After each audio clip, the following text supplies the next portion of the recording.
Oh bondad tan infinita hacia el mundo pecador,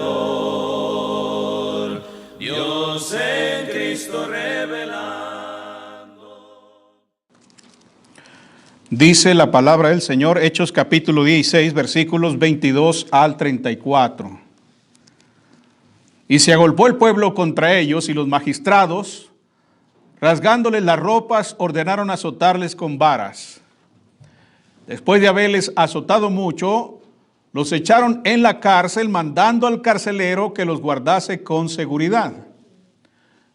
El cual, recibido este mandato, los metió en el calabozo de más adentro y los aseguró los pies en el cepo. Pero a medianoche, orando Pablo y Silas, cantaban himnos a Dios y los presos los oían. Entonces sobrevino de repente un gran terremoto, de tal manera que los cimientos de la cárcel se sacudían, y al instante se abrieron todas las puertas y las cadenas de todos se soltaron. Despertando el carcelero y viendo abiertas las puertas de la cárcel, sacó la espada y se iba a matar, pensando que los presos habían huido. Mas Pablo clamó a gran voz diciendo: no te hagas ningún mal, pues todos estamos aquí. Él entonces, pidiendo luz, se precipitó adentro y temblando se postró a los pies de Pablo y de Silas, y sacándolos les dijo: señores, ¿qué debo hacer para ser salvo? Ellos dijeron: cree en el Señor Jesucristo y serás salvo tú y tu casa. Y le hablaron la palabra del Señor él a todos los que estaban en su casa, y él, tomándolos en aquella misma hora de la noche, les lavó las heridas, y enseguida se bautizó él con todos los suyos. El tema que vamos a estar considerando se titula: ¿qué debo hacer para ser salvo? Pablo y Silas están en un gran problema. No por haber hecho algo malo, no por haber cometido algún delito, sino por ser fieles a la voluntad de Dios. Ahora están azotados, encarcelados, con los pies sujetos en el cepo. Parecen derrotados, parecen vencidos, pero no se quejan. En lugar de quejarse, dice la Biblia que cantan alabanzas. Alaban en medio de la oscuridad, y el cielo, conmovido por su fe, sacude los cimientos de la prisión, las cadenas caen, las puertas se abren, y el mayor milagro no ha ocurrido. Entonces entra el carcelero temblando. No le asusta el terremoto, no está preguntándose qué es lo que ha ocurrido, sino el vacío que ha descubierto en su alma. Cae a los pies de los apóstoles con una pregunta que atraviesa los siglos y late todavía en muchos corazones. Esa misma pregunta todavía está en muchas mentes, y esa misma pregunta todavía necesitan hacerla muchas personas, tanto jóvenes como ancianos. Y es en esa pregunta en la que vamos a meditar esta mañana. Esa pregunta que dice: señores, ¿qué debo hacer para ser salvo? Tal vez usted también ha sentido ese clamor dentro de sí. Tal vez sabe, aunque no pueda explicarlo del todo, que algo no está bien con su alma, que algo no está bien con su vida, que algo le falta, que necesita algo más que lo que tiene en este mundo. No hablo solo de la salvación del dolor o del infierno, sino de esa salvación que da sentido, que restaura, que reconcilia y que transforma la vida. Porque cuando uno no es salvo, la vida no tiene sentido en este mundo. No importa cuánto dinero tenga, no importa cuántos amigos tenga. Cuando uno no es salvo y no tiene comunión con el Creador, la vida no tiene sentido. Pero cuando uno es salvo y uno pertenece a Cristo, no importa cuán pobre viva, no importa cuán miserable vive en este mundo, cuando usted sirve a Cristo, entonces su vida tiene sentido. Por eso esta pregunta que hace el carcelero es vital para todos nosotros. Pero más vital aún es la respuesta que recibe. Porque una pregunta eterna solo puede ser respondida por una verdad eterna. Y si escucha respuestas equivocadas, se perderá. Si usted dice, ¿qué debo hacer para ser salvo? Y le dicen, échate 3 maromas, pues no le va a servir de nada. Es necesaria la respuesta correcta, la respuesta que Dios da en su palabra. Esta mañana, entonces, quiero que nos detengamos ante este momento sagrado en el relato del libro de los Hechos. Vamos a considerar la respuesta de Pablo y de Silas y a mirar con ojos humildes y con un corazón despierto lo que usted debe hacer para ser salvo, si es que no lo es aún. Porque no hay pregunta más urgente ni respuesta más gloriosa. ¿Qué es lo que debo hacer para ser salvo? Bueno, en primer lugar, para ser salvo usted necesita entender la necesidad de la salvación. Ese es lo primero. ¿Por qué es necesario entender esto? Bueno, porque sin comprensión no hay dirección. Muchos desean ser salvos, pero no saben de qué. Muchos desean ser salvos, pero no saben para qué. Algunos piensan que se trata simplemente de escapar del castigo. Otros que es cuestión de asistir a una iglesia y a vivir más o menos bien en la sociedad. Piensan que eso es ser salvo. Piensan que eso es ser cristiano.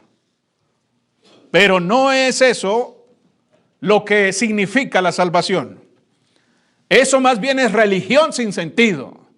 Porque en cualquier religión le van a decir que siga ciertos estándares de vida. En todos lados, en cualquier secta. Pero no significa que sea salvo. No significa que porque usted esté con los testigos contra Jehová y usted lleve una vida decente, usted va a ser salvo. No significa que porque está con los bautistas o los pentecostales o los carismáticos o los metodistas y usted lleva una vida decente, no toma coca, se porta bien, etcétera, usted va a ser salvo. No, la salvación es más que eso. El Señor nos llama a una obediencia, pero no a una obediencia ciega, no a una obediencia que no razona, sino a una obediencia que es iluminada precisamente con la sabiduría que hay en su palabra. La salvación es una obra divina, pero no es una obra inconsciente, hermanos. El corazón debe saber lo que cree y por qué lo cree. Es importante que participe la voluntad de la persona, el entendimiento de la persona, la razón de la persona para entender la salvación del alma. El mismo Pablo dijo en Romanos capítulo 10, en el versículo 10, porque con el corazón se cree para justicia. Vean, ¿qué es el corazón? Es el asiento de la personalidad, es el intelecto de la persona. Así que no se trata de venir aquí ciegamente y decir, yo sigo esta religión a ciegas. No, usted tiene que razonar, tiene que entender, tiene que comprender. ¿Por qué? Porque con el corazón se cree para justicia, pero con la boca se confiesa para salvación. Entonces, creer requiere conocimiento. Creer requiere confesar con convicción algo que ha entendido acerca de Jesucristo. El carcelero hizo la pregunta correcta. ¿Qué debo hacer para ser salvo? Pero antes de recibir una respuesta, su alma ya había sido despertada al hecho de que estaba perdida. Eso es comprensión espiritual. Entender la salvación es ver la gravedad del pecado. Es entender la importancia de la gloria eterna. Es contemplar el abismo y el puente tendido por Cristo a través de su sangre en la cruz del Calvario para hacer posible el perdón de nuestros pecados. Sin ese entendimiento, sin esa comprensión, la cruz es un símbolo sin poder.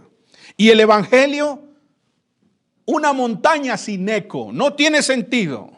Necesitamos entender la salvación, necesitamos entender, comprender eso. Cuando se entiende, cuando se comprende, entonces la cruz se convierte en la única esperanza y el evangelio en la única música divina y celestial que puede hablarnos acerca de la salvación. Es como un viajero en medio del desierto que encuentra una señal que apunta a la ciudad de vida. Camina con esperanza Pero si no lee con cuidado, si no lee el mapa con cuidado, entonces no va a distinguir el camino adecuadamente.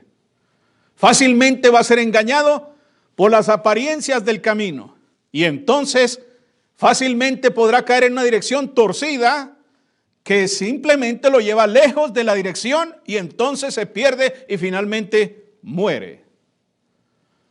Así es quien busca ser salvo sin entender lo que es la salvación, sin entender lo que implica ser salvo. La ignorancia, aunque sea sincera, puede ser letal si lo que está en juego es el alma. Por eso es necesario detenerse, no correr a repetir palabras o gestos que hemos visto, sino a meditar muy seriamente. ¿Qué es esta salvación de la que habla la Biblia? ¿Por qué la necesito? ¿Quién puede darla? ¿Qué tengo que hacer para ser salvo? El que entiende lo que está en juego, clama con sinceridad, y el que clama con sinceridad encuentra la verdad, porque está escrito, todo aquel que invocar el nombre del Señor será salvo, dice Romanos capítulo 10 en el versículo 13. La palabra salvación entonces no es una palabra simple. No es un adorno religioso ni una fórmula vacía. Es más bien un clamor del cielo hacia la tierra. Una palabra saturada de eternidad. Decir salvación es hablar del acto soberano de Dios que rescata al ser humano de la ruina del pecado y lo traslada, como dice el apóstol Pablo, al reino de su amado Hijo. Colosenses capítulo 1 versículo 13. Entonces, una vez meditado en que necesitamos entender la salvación y no actuar por ignorancia, ahora sí surge la pregunta, ¿qué es la salvación? ¿Qué es exactamente la salvación? La salvación es el acto por el cual Dios libra al pecador de la condenación eterna, lo perdona, lo limpia y lo adopta como su propio hijo. Es mucho más que evitar el infierno. Es ser reconciliado con Dios, con el Dios verdadero, con el Dios viviente. Es recibir una vida donde antes solo había muerte y ahora hay salvación, donde ahora hay vida. La Escritura dice en Romanos en el capítulo 3 en el versículo 23 que todos pecaron y están destituidos de la gloria de Dios. En pecado no pueden entrar a la gloria. Es imposible. Quizá usted no crea que es un pecador, pero cualquier cosa que hagamos que viole la ley de Dios, eso es pecado. En la primera carta de Juan en el capítulo 3 en el versículo 4 dice que el pecado es infracción de la ley de Dios. Somos delincuentes espirituales cuando pecamos. Dios dice esto y esto y esto, y entonces yo quebranto la ley y entonces eso es pecado. El pecado es infracción de la ley de Dios. Cosas como desobedecer a los padres, cosas como mentir, calumniar, engañar, robar, fornicar, etcétera, esas son cosas que Dios reprueba. Las cosas malas que hacemos son la prueba de que somos pecadores. No hay discusión. Somos culpables ante Dios. Por lo tanto, somos enemigos de Dios mientras estamos en pecado. Este versículo nos dice que el pecado tiene un precio, tiene terribles consecuencias. Si no acudimos a Jesús para salvación, Dios no tendrá remedio que enviarnos al infierno. Entonces, todos pecaron. ¿Cuántos pecaron? Todos pecaron y están destituidos de la gloria de Dios, dijo Pablo. Por tanto, ¿la salvación qué es? La salvación es regresar a esa gloria que se ha perdido. Eso es la salvación. Si por causa del pecado he perdido la oportunidad de estar en la gloria, he sido destituido de la gloria, entonces la salvación es regresar a esa gloria perdida, la restauración de la comunión rota que había con Dios. Se acaba la enemistad entre nosotros y Dios. Es como un náufrago perdido en alta mar, flotando apenas sobre una tabla astillada. Las olas lo golpean, el cielo se oscurece y sus fuerzas se agotan con cada minuto que pasa. Lleva días sin rumbo, con la mirada vacía, sabiendo que la muerte es cuestión de horas. Pero de pronto a lo lejos, una luz corta la niebla y entonces aparece un barco. Una voz grita su nombre. Una cuerda cae desde lo alto y ese brazo firme lo levanta y lo rescata de la muerte segura que iba a sufrir. Bueno, es lo mismo cuando estamos en pecado. Cristo está extendiendo su brazo. Cristo está llamando con su evangelio para que usted lo tome y entonces sea rescatado de la perdición eterna. Eso es salvación. No es que el naufragio nadó hasta la orilla, sino que el capitán del cielo descendió para sacarlo de la muerte segura. La salvación no se trata de un cambio superficial ni de mejorar la conducta, porque no somos alcohólicos anónimos.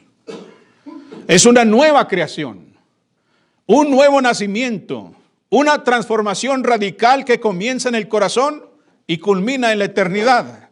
Como gente salva, recibimos grandes y preciosas bendiciones, tales como el perdón de pecados, una nueva vida, ser rescatados del infierno, un hogar celestial. Jesucristo dijo: no se turbe vuestro corazón, ni tengan miedo.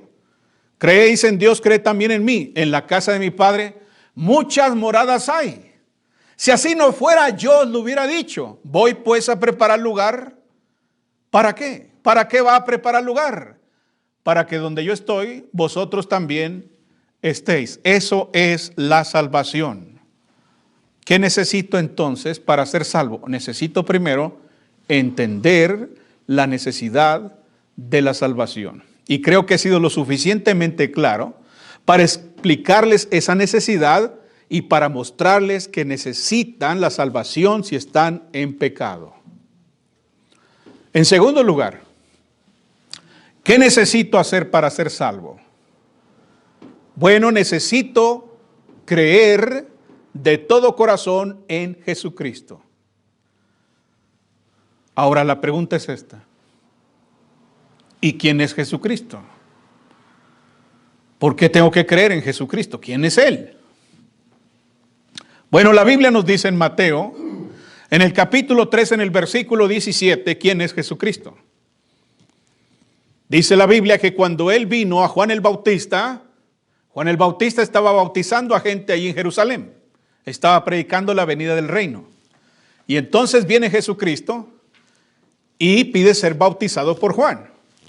Y entonces Juan le dice: no, yo no te puedo bautizar. Y Jesús le dice: es necesario. Deja, porque así necesitamos cumplir toda justicia. Y entonces Juan lo bautiza. Y cuando lo bautiza, dice la Biblia en Mateo capítulo 3, en el versículo 17, que hubo una voz de los cielos que decía: este es mi Hijo amado, en quien tengo complacencia. ¿Quién es Jesucristo? Jesucristo es el Hijo de Dios. La voz que tronó desde el cielo no fue de un hombre ni de un ángel.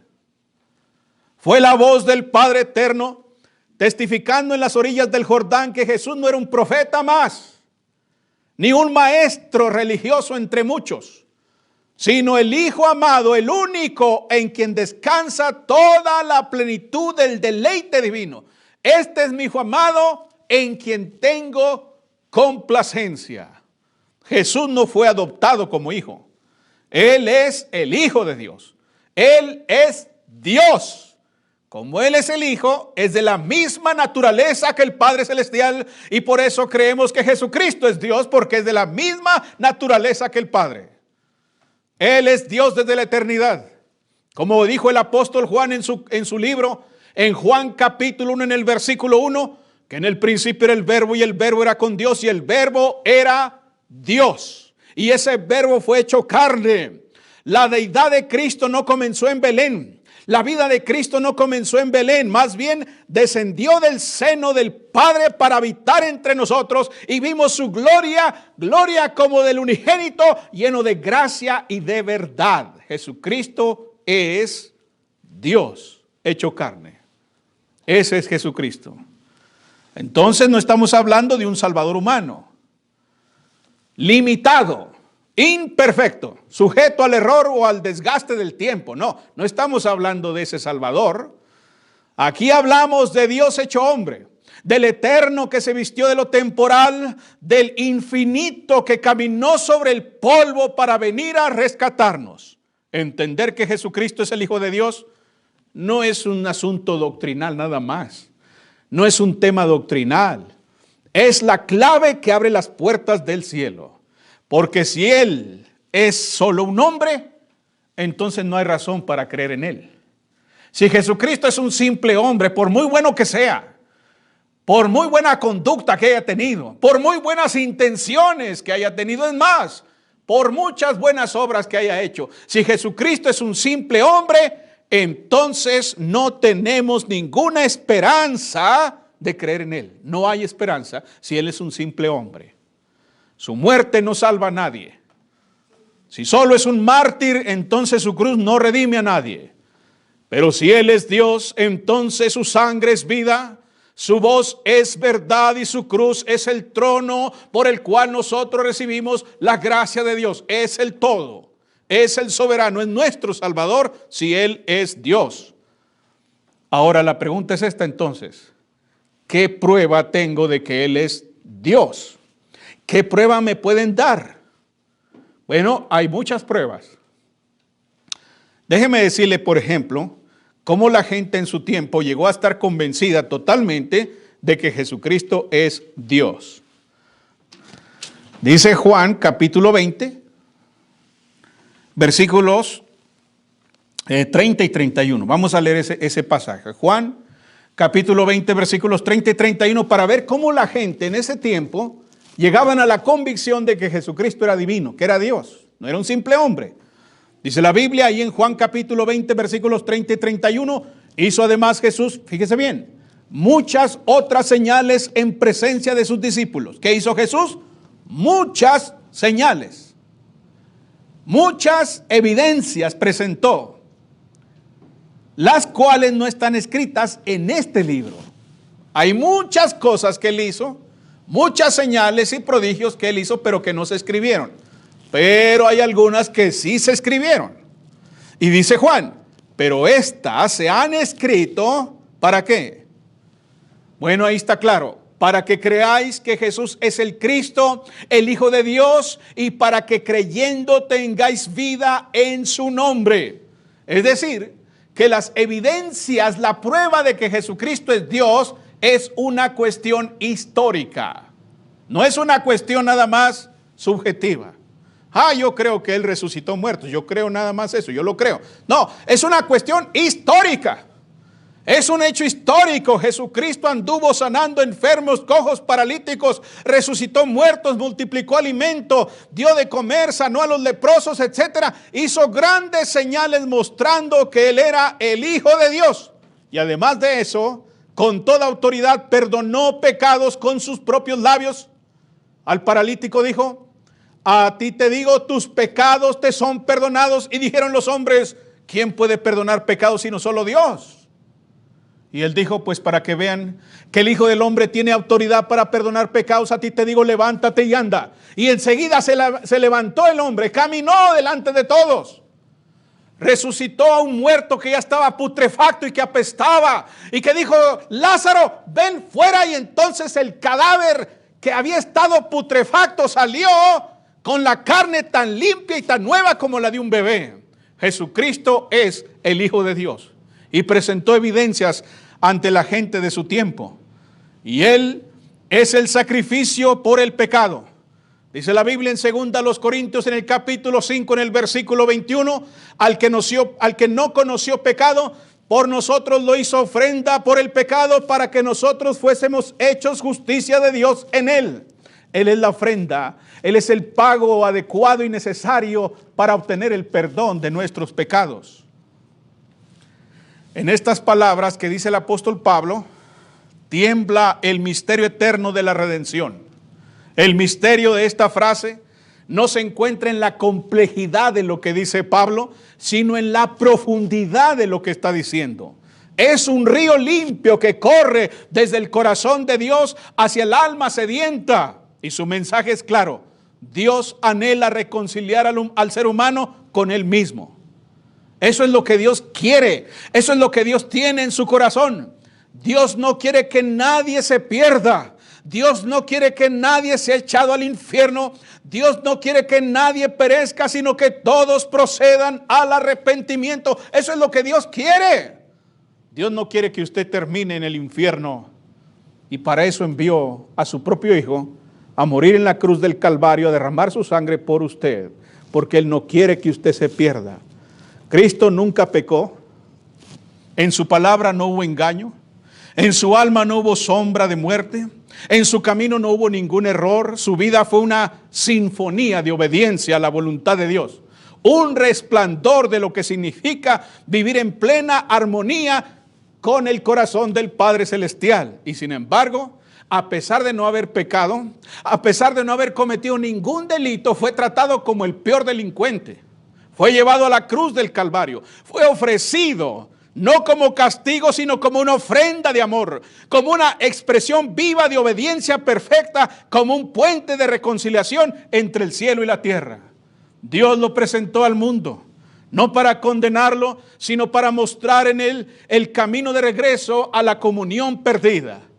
Cristo vivió para enseñar, para sanar, para servir, para amar, y con su entrega final abrió una puerta que antes estaba cerrada. La entrada a una relación restaurada con el Dios eterno, con el Creador del universo. Eso es la salvación.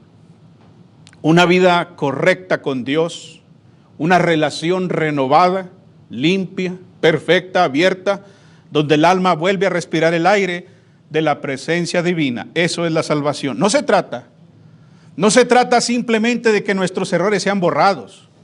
Se trata de que nuestro ser entero sea dirigido nuevamente hacia Dios, como los girasoles que vuelven su rostro al sol en el amanecer. De eso se trata. Y todo esto por medio de Cristo, no por esfuerzo humano, ni por mérito acumulado, ni por rituales externos, sino por el conocimiento profundo, humilde y viviente de aquel que caminó entre nosotros como siervo y vive hoy como Señor. Esa es la salvación. Dios, por medio de Jesucristo, nos devuelve la forma para la cual fuimos creados. Nosotros fuimos creados con un propósito: caminar en comunión con el Creador. Ese fue el propósito. Dios no hace nada sin propósito. Nos creó para eso, para caminar en comunión con Él, para compartir con Él. Sin embargo, nosotros tomamos otro camino. Nos descarriamos como ovejas. Cada cual se apartó por su camino. Y entonces se hizo necesario un sacrificio. La Biblia dice en Hebreos 9:22 que sin derramamiento de sangre no se hace remisión. No hay perdón de pecados. Y solo una sangre es digna: la sangre del Hijo de Dios. Él es la única fuente de salvación. Jesús es el único camino. Él dijo: yo soy el camino, la verdad y la vida, y nadie viene al Padre sino por mí. No hay múltiples caminos, mis estimados. No hay atajos, no hay rutas alternativas. Hay solo una puerta y solo un camino, y esa puerta tiene nombre, ese camino tiene nombre, y ese nombre es Jesucristo. Vivimos en un mundo donde la tolerancia ha sido deformada hasta convertirse en indiferencia doctrinal. Se está distorsionando lo que es la verdad. Ese es nuestro mundo. Se dice que todos los caminos llevan a Dios, pero eso no es lo que dice la Biblia. Él dijo: yo soy el camino. No hay muchos, solamente hay uno. Usted es libre de creer que hay muchos. Usted es libre de suponer que hay muchos. Usted es libre de creer que lleva un camino a la gloria, pero si no es el camino llamado Jesucristo, simple y sencillamente terminará en el infierno. Él no ofreció diversas opciones. Solamente hay una opción. Ofreció la única esperanza verdadera. Rechazar esta verdad es como negarse a beber del único pozo en medio del desierto. Es como ignorar el único faro en una noche de tormenta. Es cerrar los ojos al único sol que puede disipar nuestras tinieblas. El que tiene al Hijo tiene la vida. No una vida mejor, no una vida más cómoda, sino la vida verdadera, eterna, incorruptible, Y el que no tiene al Hijo no tiene nada. Nada. Ni religión, ni moral, ni tradición. Nada de eso puede suplir lo que solamente Cristo puede darnos. Y nos lo da gratuitamente. Como el arca en los tiempos de Noé, Cristo es la única provisión de Dios para escapar del juicio venidero. Entrar en esa salvación es necesario. Hay que subir al arca, hay que estar en Cristo. Quedarse fuera implica la condenación eterna. Así que cuando usted cree en Jesucristo, no cree en un simple hombre, sino en el Hijo de Dios, el único camino de salvación y vida eterna que usted necesita. ¿Qué debo hacer para ser salvo? Primero, entender la necesidad de la salvación. En segundo lugar, creer que Jesucristo es el Hijo de Dios. En tercer lugar, debemos obedecer. Muchas personas piensan que creer en Cristo representa un simple ejercicio mental. Y muchas religiones lo predican todos los días. ¿Tú crees en Cristo? Dices, sí, yo creo en Cristo. Ah, ya eres salvo. Bien. Asunto resuelto. ¿Crees? Sí, bien. Piensan que creer es nada más un ejercicio mental. Sin embargo, eso no es así. La Biblia dice que eso no es así. En Romanos, en el capítulo 10, en el versículo 16, dice: mas no todos obedecieron al evangelio. Pues Isaías dice, Señor, ¿quién ha creído a nuestro anuncio? Dos palabras claves aquí: obedecer y creer. ¿Ven? Se usan de manera intercambiable. Dice, mas no todos obedecieron al evangelio. ¿Ve? Ahí está la obediencia. Pues Isaías dice, Señor, ¿quién ha creído a nuestro anuncio? La respuesta es que nadie ha creído y por eso no han obedecido. La persona tiene que entender que creer en el Señor es obedecer al Señor.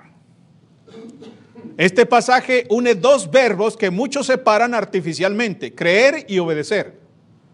Pablo cita Isaías capítulo 53 en el versículo 1 y al hacerlo usa el concepto de la obediencia para referirse a ¿qué? A la respuesta de la fe. No dice no todos creyeron, sino no todos obedecieron. Pero enseguida justifica esa afirmación diciendo quién ha creído a nuestro anuncio. Lo que nos lleva a una sola conclusión ineludible: creer el evangelio es obedecer el evangelio. El evangelio no es una sugerencia. El evangelio es un mandamiento.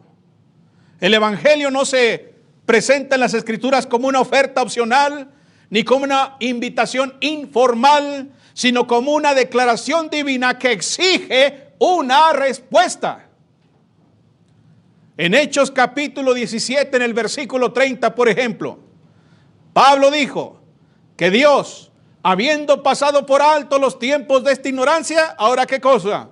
Ahora manda. ¿Ven? Ahí está el mandamiento. Ahora manda a todos los hombres en todo lugar que se arrepientan. ¿Ven cómo es necesario obedecer? El evangelio es un mandamiento. Creer entonces no es simplemente asentir con la mente, ni sentir una emoción en el corazón, ni sentir un calorcito en el alma. No, es rendirse a una verdad que reclama obediencia. Es escuchar el llamado del Rey y no postrarse nada más porque sí, sino con toda convicción. Es sujetarse, rendirse, humillarse total y absolutamente a las instrucciones divinas. Así que cuando hablamos de creer, no estamos hablando de una fe pasiva. Estamos hablando de una fe activa, una fe viva. En Hebreos capítulo 11 se nos presenta una galería de hombres y mujeres que creyeron y por eso obedecieron. No existe en toda la escritura un solo caso donde la fe genuina se haya manifestado sin una respuesta obediente. No existe en la Biblia. Por ejemplo, en Hebreos 11, Noé creyó. ¿Y qué hizo? Construyó un arca. ¿Ven? Cuando Noé creyó, obedeció y construyó el arca. Abraham creyó. ¿Y qué hizo? Salió sin saber a dónde iba. obedeció el mandato de Dios. Moisés creyó, ¿y qué hizo? Escogió ser afligido con el pueblo de Dios antes que gozar de los deleites temporales del pecado. Ven, Hebreos 11, que define la fe, muestra que la fe siempre es activa, siempre obedece la voluntad de Dios, siempre responde positivamente y se humilla ante los mandamientos divinos. La fe sin obediencia, según Santiago capítulo 2, versículo 17, es una fe muerta. La fe sin obras es muerta, y la palabra muerta es muy fuerte. Traducción del griego necros, que quiere decir necrosis, carne muerta, putrefacta. La fe sin obras es como una carne muerta. No sirve, está descompuesta, está echada a perder. No importa cuán ortodoxa sea esa fe, no importa cuán emotiva sea la fe, si no conduce a la obediencia del Evangelio, no es una fe bíblica. Romanos capítulo 10, versículo 16, muestra precisamente esa verdad. Pablo no está haciendo un juego de palabras. Él entiende que el Evangelio demanda una respuesta total, corazón, mente y voluntad. Por eso, hablar de obedecer al Evangelio es simplemente otra forma de decir creer el Evangelio. Es lo mismo. Cuando usted dice yo creo en el Evangelio, usted está diciendo yo obedezco el Evangelio. Cuando usted dice yo creo en Cristo, usted está diciendo yo obedezco a Cristo en lo que Él manda. No es que Pablo confunda los términos tampoco, es que los unifica. Hay que unir los términos porque en su pensamiento teológico y en toda la Biblia, la fe no es una idea estática, sino una acción viva que transforma al ser humano y lo somete a Dios. En resumen, creer al Evangelio es obedecer a lo que Él mandó. La fe que no obedece no es una fe bíblica y no salva a nadie. Es una ilusión religiosa solamente. Como dijo Jesús mientras estaba aquí en la tierra, ¿por qué me llamáis Señor, Señor, y no hacéis lo que yo digo? ¿Por qué razón le llamaría yo Señor y no hago lo que Él dice? No obedezco lo que Él manda. Así que cuando hablamos de creer, no estamos hablando solamente de una cosa mental, estamos hablando de estar dispuesto a someterse a la voluntad de Dios. ¿Qué debo hacer para ser salvo? El carcelero de Filipos fue lo que preguntó, ¿qué debo hacer para ser salvo? Y la respuesta de Pablo y Silas fue clara, ahí en el versículo 31 de Hechos capítulo 16. Cree en el Señor Jesucristo y serás salvo tú y tu casa. Cree. Y vienen los bautistas y nos dicen, ven, solamente hay que creer. Nada más con creer y ya. Dicen los metodistas, nada más con creer y ya. Dicen los presbiterianos y todos los protestantes dicen, ahí está. Solo con creer. No, eso no dice. Ahí no dice solamente cree. Ahí no dice eso. O sí, estoy leyendo mal. Quizá mi Biblia dice algo incorrecto y dice solamente cree. No, no dice así. Dice cree en el Señor Jesucristo. ¿Y qué significa creer? Hemos probado con la Biblia misma que creer significa obedecer, someterse, humillarse al Señor Jesús. Pero lo que sigue precisamente muestra esto. Demuestra con toda fuerza que esa fe no fue un mero sentimiento mental, ni una emoción pasajera, sino una obediencia viva al Evangelio. Es en efecto una encarnación práctica del principio que dice, no todos obedecieron al Evangelio, pero este carcelero lo va a obedecer. Este carcelero se va a someter. Mis hermanos y amigos, la fe bíblica nace de escuchar obedientemente. Ahí dice en el versículo 32, ahí está claro, Hechos 16, 32. Y le hablaron ¿qué cosa? Y le hablaron la palabra del Señor a él y a todos los que estaban en su casa. ¿Ven? La fe bíblica nace, brota de escuchar obedientemente el Evangelio. La fe no brota de la ignorancia. La fe no brota de la ignorancia. No es lo mismo ser crédulo que ser creyente, son cosas distintas. La fe que salva es iluminada, instruida, fundada en la palabra. No fue una decisión superficial lo que hizo el carcelero, fue una respuesta informada, alimentada por el anuncio del Evangelio. El carcelero se sometió al mensaje escuchó y permitió a los suyos que también lo escucharan y lo obedecieran. Escuchar la palabra ya es un primer acto de obediencia a Dios. No todos se dejan enseñar. Mire, yo salgo a la calle y digo, ¿alguien quiere escuchar la palabra de Dios? Y me juzgan loco. He estado predicando en la calle ahí en Ciudad Juárez. Me pongo con una bocina a predicar ahí y nadie me hace caso. Van caminando ahí y me ignoran como si yo fuera un mueble.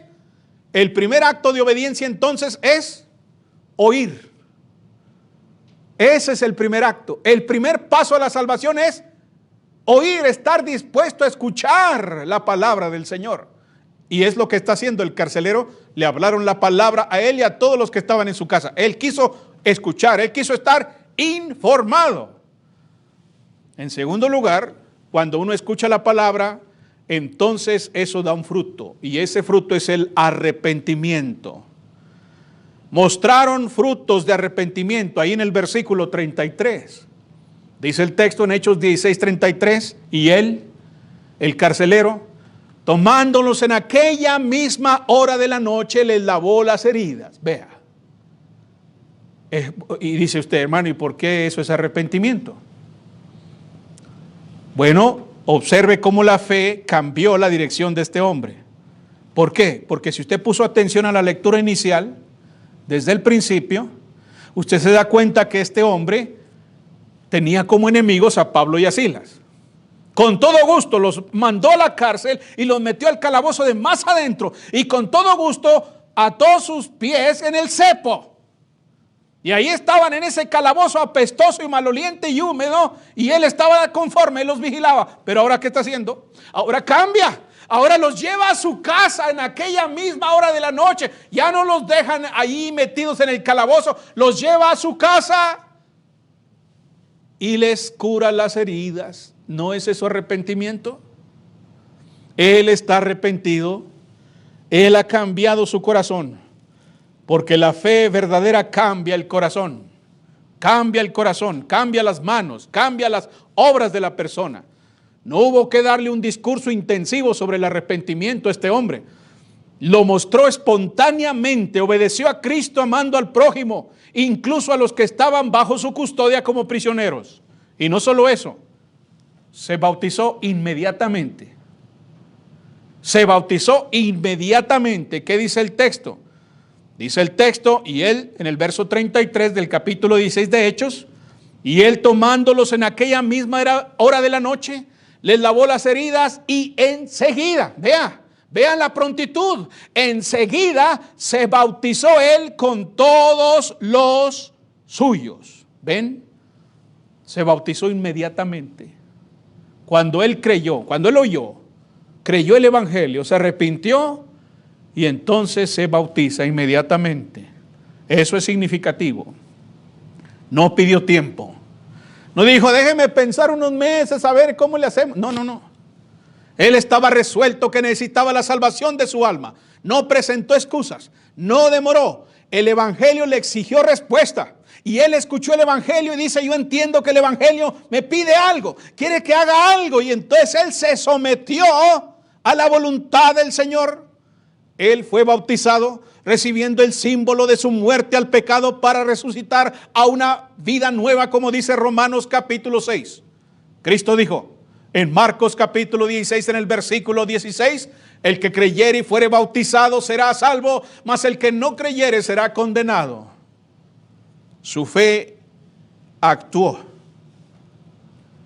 obedeció, y no solo eso, afectó a toda su familia. La obediencia a la voluntad de Dios afecta a toda la familia. Dice el versículo 34. Y llevándolos a su casa, les puso la mesa y se regocijó con toda su casa de haber creído a Dios. No solo creyó él y obedeció, su casa entera fue alcanzada para Cristo. Esto indica que su fe fue visible. La fe de este hombre fue una fe contagiosa. No guardó su encuentro con Dios como algo privado. Compartió la palabra, impulsó el bautismo y celebró la salvación con toda su familia y se regocijó por eso. El texto concluye con una afirmación interesante. Se regocijó de haber creído a Dios. No dice solo en Dios, sino a Dios, de haber creído a Dios. Creer a Dios es obedecer a Dios. ¿Ven?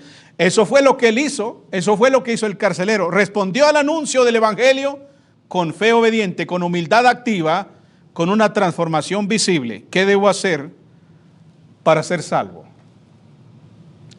La fe del carcelero no fue una emoción nocturna, fue una obediencia al evangelio. No quedó en palabras, sino que descendió al corazón, tocó todo su ser y llenó su casa. Así debe ser también la fe hoy en día. No un suspiro, no un aplauso, no un reconocimiento, no una firma, sino una rendición obediente y total al evangelio. Entonces, ¿qué debo hacer para ser salvo? Si usted no es salvo esta mañana, usted necesita creer de todo corazón que Jesucristo es el Hijo de Dios. Usted necesita arrepentirse de sus pecados y aprender de aquí en adelante a hacer lo bueno, a hacer la voluntad de Dios. Usted necesita confesar con sus labios que cree de todo corazón que Jesucristo es el Hijo de Dios y necesita ser bautizado para el perdón de sus pecados. Crea en el Señor Jesucristo y será salvo. Obedezca su evangelio y será salvo. ¿Le gustaría ser salvo ahora mismo? Si hay alguien aquí que no es cristiano, es muy sencillo. Si usted cree, si usted está dispuesto a entregar su vida, entonces le vamos a pedir que salga de su lugar y venga aquí al frente. Aquí al frente. No vamos a hacerle cosas raras, no vamos a tumbarlo ni vamos a hacerle cosas raras. ¿Usted a qué viene aquí? Usted viene a confesar con su boca que usted cree de todo corazón que Cristo es el Hijo de Dios. Y una vez que usted venga a hacer eso, usted estará listo para ser bautizado en agua. Aquí hay agua. Ahora mismo aquí hay agua. Usted puede ser bautizado hoy, habiendo creído en Cristo, y entonces así comenzar una vida nueva. No tiene por qué irse muerto en sus pecados. No tiene por qué irse moribundo y en condenación. No tiene por qué irse de aquí sin Cristo. Váyase salvo. Váyase perdonado. Váyase con una vida nueva en Cristo. Con una esperanza en la gloria. No tiene por qué estar expuesto a la muerte allá afuera y entonces pasar la eternidad en el infierno. No tiene por qué. Jesucristo ya hizo el trabajo difícil. Él ya murió en la cruz del Calvario. Dios el Padre lo envió. Jesucristo murió. Yo he hecho mi parte también. He predicado la palabra. He hecho lo que me toca hacer. Ahora, ¿quién sigue? Ahora es su turno. ¿Usted va a rechazar o va a obedecer? Ahora mismo pongo delante de usted el camino de la vida y el camino de la muerte, y usted va a tomar la decisión más importante de su vida hoy. O se va de aquí condenado y muerto al infierno, o se va de aquí salvo con Jesucristo. ¿Qué decisión va a tomar usted? Yo le ruego, en el nombre del Señor, que se reconcilie con Dios. Hoy es el día. Así que les voy a rogar que estemos de pie un momento. Vamos a estar de pie un momento y vamos a cantar un himno. Y mientras cantamos el himno, si hay alguien que quiera obedecer el evangelio, puede venir aquí al frente mientras estamos cantando. Usted no va a interrumpir nada. Cuando usted venga, nos dará mucho gusto, mucho gozo de que usted quiera obedecer el evangelio. Así que, si hay alguien, vengan aquí mientras cantamos este himno de invitación. Oh bondad tan infinita hacia el mundo pecador. La Iglesia de Cristo en Rivera Luna le invita a sus actividades los domingos a las 10 de la mañana. Estamos ubicados en el número 3331, esquina con Rivera y Luna, en El Paso, Texas, 79905. Todos serán bienvenidos. De salud, solo en él.